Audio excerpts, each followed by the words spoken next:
আজকের গল্পটা একদম হুট করেই শুরু হওয়া। আজ আমরা যাচ্ছি শ্রীমঙ্গল।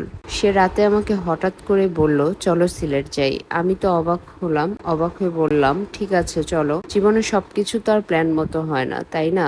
আসলে আমাদের যাওয়ার কথা ছিল কক্সবাজার, কিন্তু আমরা যাচ্ছি সিলেট। যেই ভাবা সেই কাজ, আমরা বেরিয়ে পড়লাম মহাখালীর উদ্দেশ্যে। ওখান থেকে বাসে উঠবো, কিন্তু যেহেতু একদম হুট করেই রওনা হচ্ছি, আগে থেকে কোনো টিকিট কাটা ছিল না, তাই এসি বাস পেলাম না।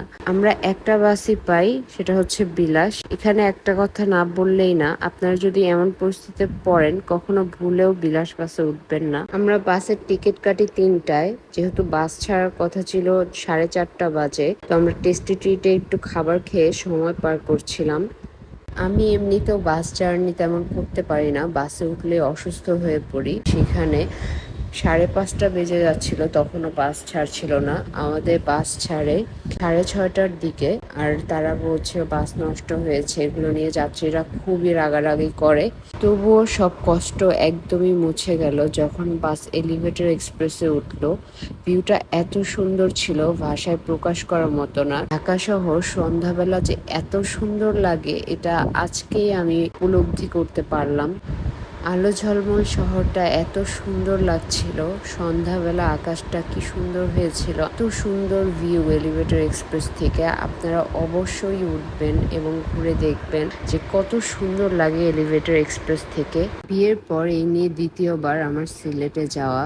আমার শ্বশুরবাড়ি সিলেট, যদিও আমার শ্বশুরবাড়ির সবাই ঢাকাতেই থাকেন, কিন্তু সিলেটে আমার হাজবেন্ডের এমন কিছু আত্মীয় আছেন যারা আমাদের আপনের থেকেও বেশি আপন মনে করেছে। তাদের ভালোবাসা, আতিথেয়তা, মায়া সবকিছু এত নিখাদ নিঃস্বার্থ ছিল। এমন ভালো মানুষ পৃথিবীতে খুব কমই আছে, যারা নিজের স্বার্থটা না দেখে মানুষকে আগে ভালোবাসে। তারা আমাকে আগে কখনোই দেখেনি, তবুও এত ভালোবেসেছে, এত যত্ন করেছে। আপনি যদি কাউকে মন থেকে সম্মান আর ভালোবাসা দিতে পারেন, জীবন আপনাকে তার চেয়েও বেশি ফিরিয়ে দেবে। আমরা এখন আছি যাত্রা বিরতিতে।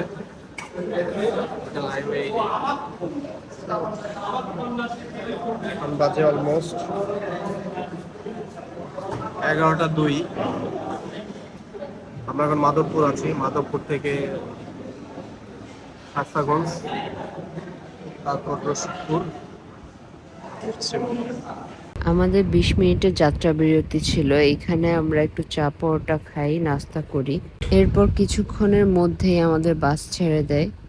রাতের বেলাও এত সুন্দর লাগছিল চারিপাশ, খুবই এক্সাইটেড লাগছিল কখন পৌঁছাবো। আবারও আঙ্কেল, বাচ্চাদের, মঈন, ভাবিদের সবাইকে দেখবো। সবাই গতবার এত ভালোবেসেছে, এত আপ্যায়ন করেছে, সবার কথা অনেক মনে পড়ছিল।